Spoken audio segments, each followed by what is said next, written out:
Hello mga kaibigan, ang lakas ng hangin dito sa amin. Ayan, yung isang saging na tumba, ayan na yung niya, nagaganan niya yung wire, kaya yan natumba siya.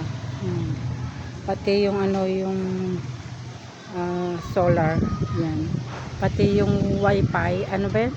Oo, wifi, yung wire na yan, yan. Diyan sa kabilang bahay. Yan, natumba. Kaya, tumawag na sila ng Karelco. Kaya yan, hinihintay pa.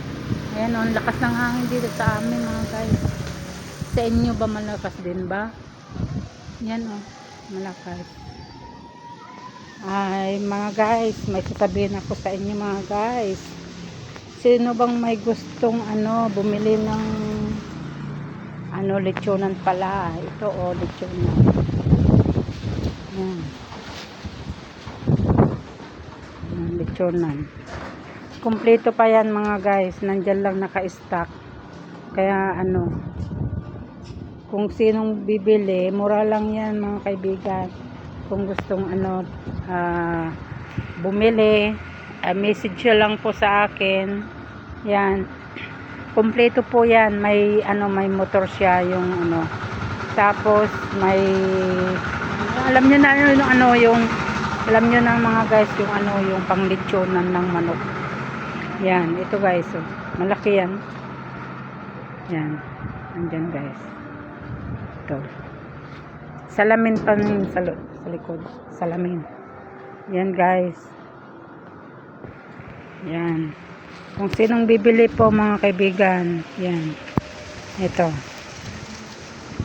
Salamat guys. Text lang kayo. Hindi ito matigas. Yan,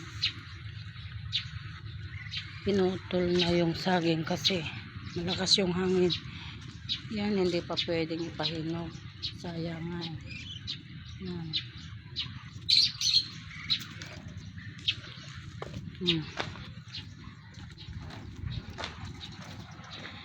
Ito guys, wala nang puno ng saging kasi parang bagyo kahapon kasi ang lakas ng hangin.